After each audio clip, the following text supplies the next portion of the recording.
Guys, welcome back to my channel. How is everybody doing?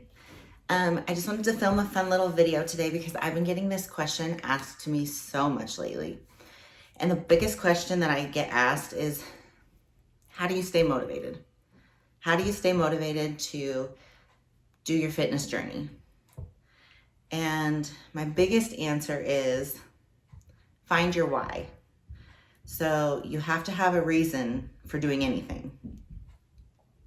Whether it be you plan on being in the NFL one day, or you're going to win a Nobel Prize, you have to have a why behind it. So my biggest reason why behind my fitness journey is not only for myself, because it's something that I enjoy doing, it's a goal, it's a passion that I have, but also because I'm a role model to so many other people that drives me. If I fail, then I feel like I'm not only failing myself, but I'm failing so many other people. So not only do I let myself down, but I end up letting everyone else down too. So everyone has a why behind what they do. And if you don't have a why, then you're not going to succeed in your quest.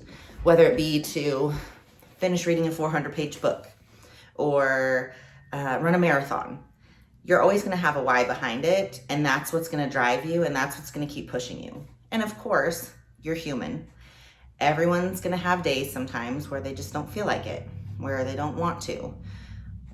They want to put it off till later, or I'd rather go, drink a bottle of wine than go work out. We all have days like that. We're all human, and we all have times where we just don't feel like we want to be where we want to be. And I have days like that too. And I always have to remind myself, I am the only person that can get in the way of my journey and of my goal. It has nothing to do with anybody else. It's not because of anyone else that I fail except for myself. So if I don't put in the work to get where I want to be, then I'm never going to be there. And the only person that I can blame for it is myself. So obviously it helps to have people behind you that lift you up, that, that you take along on the journey with you, that are your biggest supporters and cheerleaders. And that's awesome. We always hope that we have those people in our lives. But the biggest motivation is just to remember why you started the journey to begin with. What was your purpose behind it? What was the point behind it? And I feel like the biggest point behind my whole fitness journey was that it was something that I could solely do for myself, that I can give entire 100% credit to myself for accomplishing a goal that I set, and no one else can take that from me. No one else can take the satisfaction of being part of the team, because it's something that I do on my own. Yeah, I have a coach and he helps, and obviously I thank him so much. But if I don't follow through on anything that he tells me to do or anything that he gives me, I can't blame him for me not getting to where I want to be or for reaching my goals. I have to blame myself because I'm the one that failed. So I think that that's my biggest motivation. And what I always like to tell people too is baby steps. So smaller baby steps to the bigger picture is how you're going to stay on track, how you're going to get where you want to be, and how you're going to continue to progress. Because if you set smaller goals, then they're more achievable and they're more in the forefront of your mind.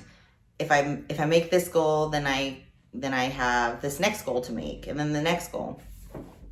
But instead of looking at it as just one huge goal, because my bodybuilding competitions are typically like 6 months from when I first start. So I'll start prepping, and then I have typically 4 to 6 months in between where I'm on this path to nowhere, it seems like.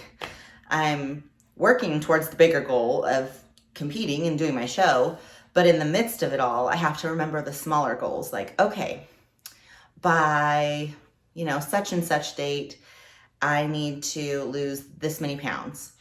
And by such and such date, I need to, have my posing routine down. And by this date, I need to have, my makeup locked in and my swimwear purchased and, all my outfit picked out. And so it's the smaller goals that you set for yourself to get there. So say that your goal is to run a marathon. You're going to have smaller goals. You're going to have like, okay, well, today I ran 6 miles. And by next week, this time, I'm going to be running 7 or 8 miles, and then 9 or 10 miles, and then 10 or 11 miles. And then you just work your way there. That way, once you achieve those smaller goals, you have that piece of yourself that's proud. Like you made your smaller goal and you hit your smaller goal, and then you're able to continue on because you want to push yourself because you're like, okay, I did that. So now I can get to this next mark. So I think that that's a huge part of, just learning along the process too. And also another huge thing to remember is not to beat yourself up. Of course we're going to, we're human. We do that. We're our own worst advocate. But try to remember to give yourself a little bit of grace because you are capable of anything that you set your mind to, anything that you set your heart to, and anything that you want to achieve. You are absolutely 100% capable of doing so. But we tend to misstep sometimes or say like, for me, I lost 2 pounds this week. It's like, yes, I lost 2 pounds. It's perfect. And then I go weigh myself next week and I gained 1 pound back. And then I'm like, what the heck? Like I've been doing all the things and keeping track of all my stuff and doing what I'm supposed to be doing. And it didn't happen.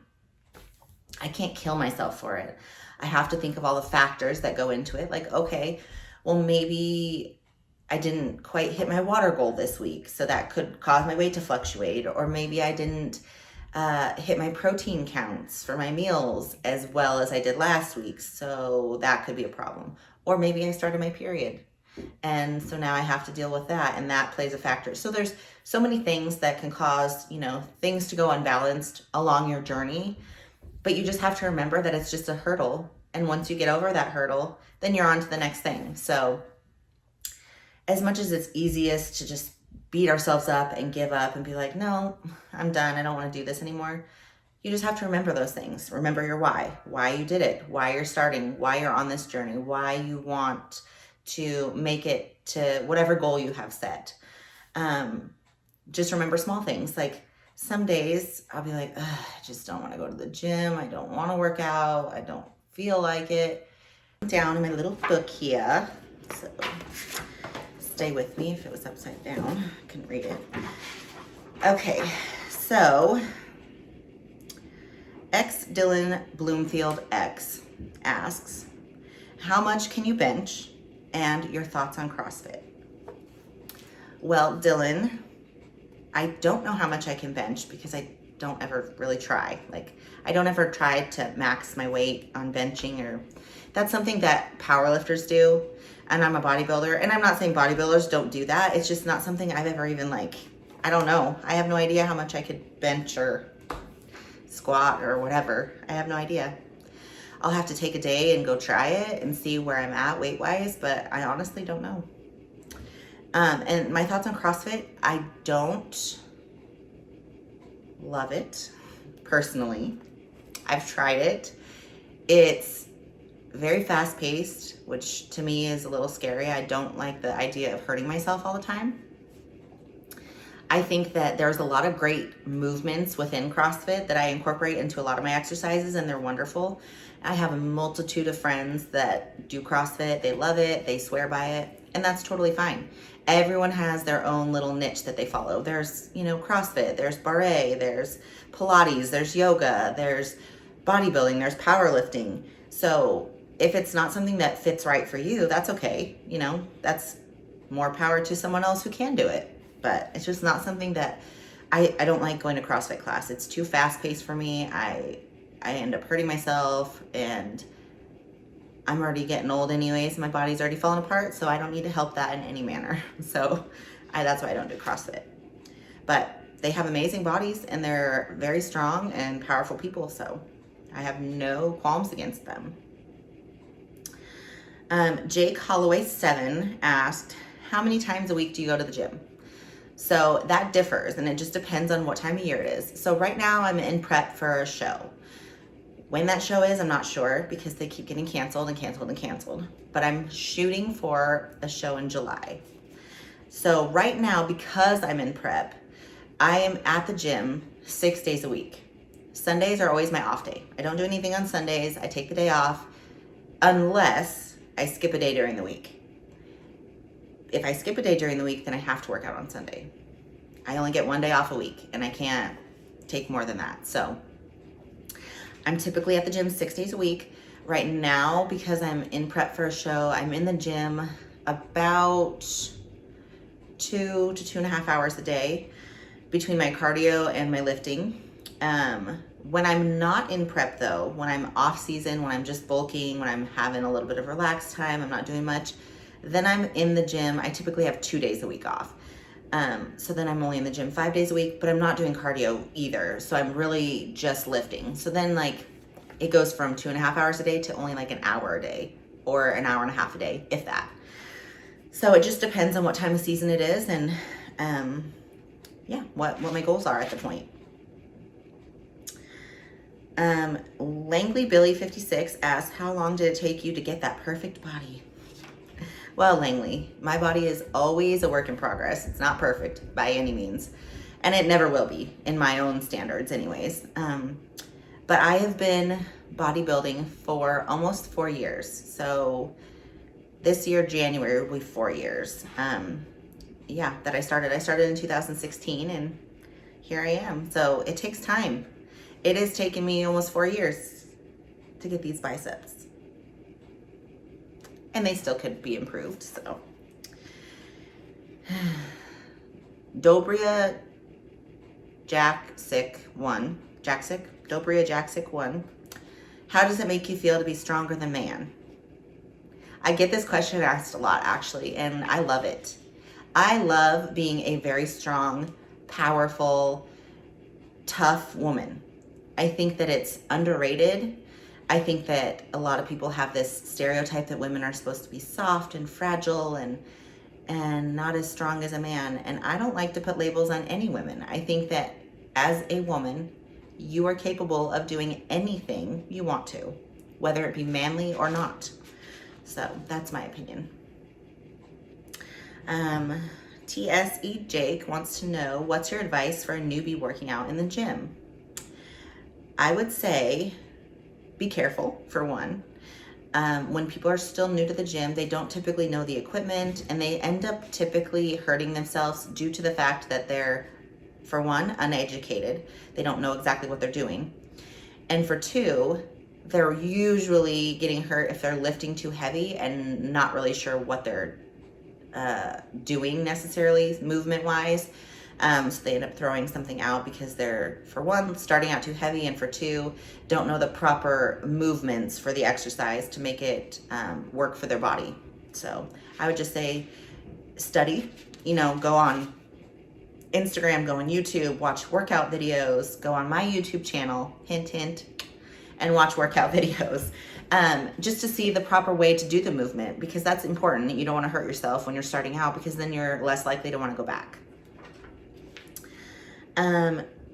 Interstella 5555 wants to know, what was your lifestyle before bodybuilding? Well, I do have to say, before I was bodybuilding, I was in the Army.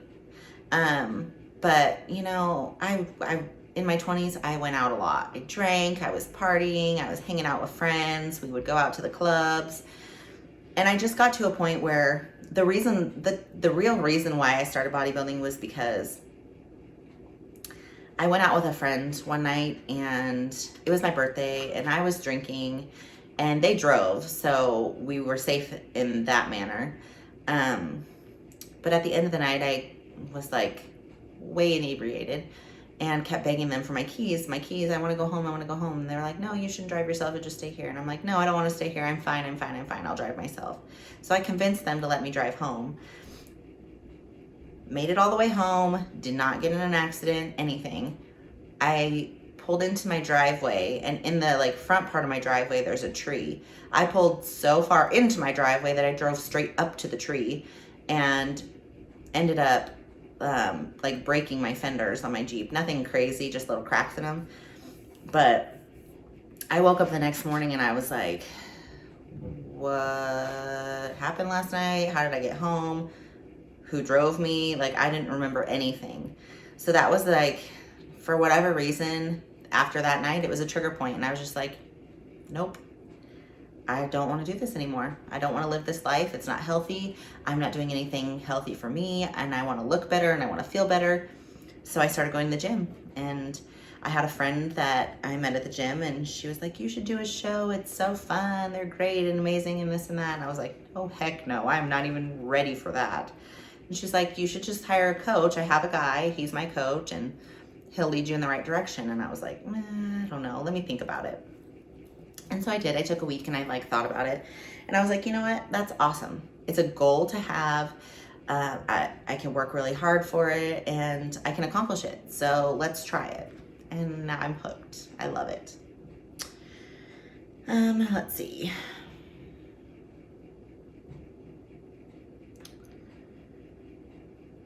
Allie Sham wants to know what my favorite supplement brand is. For protein, I like to try a lot of different things. I have to have a specific type of protein. It has to be isolated whey, which means that it has the lactose component extracted from it, because I do have a lactose allergy. So I have to be careful with what kind of protein I take. I can't take whey protein because it actually ends up making me really sick. So I have to have isolated whey. So the one that I use typically the most often is called Dimetize 1000, and it's isolated whey protein. So it's has that lactose piece taken out of it so I don't get sick. And they have tons of different flavors, and that's the one I use most often. But I've kind of been fiddling here and there with a couple different ones that I found recently. And as far as like pre-workout, I am switching it up all the time. I have 6 or 7 different pre-workouts in there. So it just depends on what mood I'm in. Let's see. Katie Payne, this goes back to this goes back to the beginning part of my video. How did you motivate yourself when you first started? Progress pictures are huge. So as I train, I have a coach. And so I have to check in with my coach every Saturday morning. That's when we check in. That's when we do our check-ins. So we take progress photos. I have to take 4 different photos every week and give him my weight. And so what I love to do, and it gives me the most satisfaction, is to take the progress picture from the week before or from a few weeks before and grab that picture and put a side by side with the old picture and with my current picture and look at my structure and be like, okay, my legs look better in this one. I'm seeing muscle definition here. I'm starting to see, my abs chisel out a little bit. My arms are looking a little bit better. My back is starting to widen a little bit. And so just seeing those little tiny tweaks that I've made to my body, that it's right there. It's on a photo. I can see it. That motivates me the most, because then I know that I'm on the right track, that I'm doing something. I can see the results. And sometimes they might be minute. Sometimes it might be the tiniest little result, but it's still there and I can still see it. So that helps me to stay motivated. And sometimes putting like a little